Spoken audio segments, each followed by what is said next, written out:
Hello, আসসালামু আলাইকুম। আজকে আমি কাঁঠালের একটা বড়া বানাইমু রেসিপি। ময়দা, সেলফ রাজন ফ্লাওয়ার দিমু, এর বাদে চিনি, দুধ, বেকিং পাউডার, কাঁঠাল। এখন কাঁঠাল পয়লা আমি একটা চাকনিতে চাকি লইমু।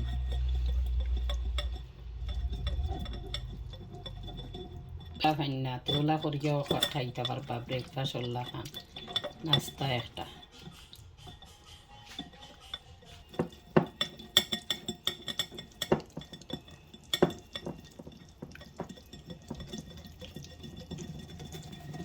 এটা শুধুমাত্র একটা ফ্লেভার আইব, একটার কাঁঠালের গন্ধ গন্ধ করতো না, একটা ফ্লেভার আইব। হয়ে গেছে গিয়া কাঁঠাল চাকিয়া লই লিছি। এখন আমি ময়দা দিমু 1 কাপ, প্রয়োজন রাইস ফ্লাওয়ার আঁকি একটা দিমু 1 কাপ, শুনে থোড়া কম। আর চিনি যে যতখান খাই ততখান দিবা, চিনি আমি একটু কম দিলাম। আর বেকিং পাউডার, বেকিং সোডা সামান্য যারা বেকিং সোডা দিই।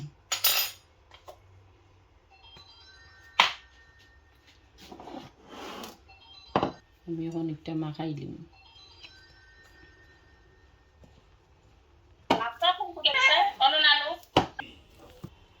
আর মাখানি হয়ে গেছে। এখন এখন বাজার পালা বড়া বড়া করিয়া দিবা। কাঁঠালের বড়া রেসিপি। পানও গুয়াই দিছি, তেল তেল দিলাইছি, সয়াবিন তেল আঁকি, একটু ডুবা তেলও ভাজা লাগবে, এর লাগি ডুবা তেল দিছি। এখন আমি ওভাবে দিব সবটি,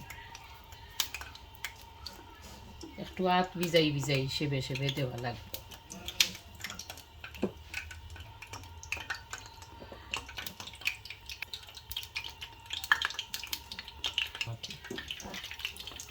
দুধের মাঝে হাত ভিজাই, আর ভিজাইলে সে বই আর কি একটা দিতে। ফুলিয়া উঠি গেছে গিয়া, এখন আমি উল্টাই পাল্টাই দিলাই রা, সামান্য উল্টাই পাল্টাই দিলাই রে।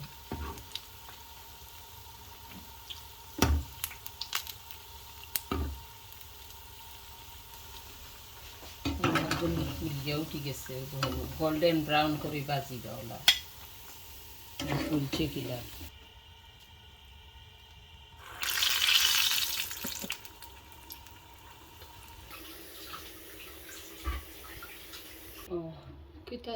সবটি কাঁঠালের পোড়া আমার বাজা হয়ে গেছে, গীতা জটপট 10 মিনিট মাত্র লাগছে বানাইতে। জটপট নাস্তা, বিকালকুর নাস্তা বানাইতে পারবা বা সকালেও খাইতে পারবা। যে যে লামিটা পছন্দ করে নলা দিয়া খাইবা। আমার চ্যানেলে লাইক শেয়ার করবা, সাবস্ক্রাইব করবা, নিত্য নতুন রেসিপি পাইবার লাগি সবসময় আমার পাশে থাকবা, বেল আইকনটি প্রেস করবা। থ্যাংক ইউ, ধন্যবাদ। আসসালামু আলাইকুম।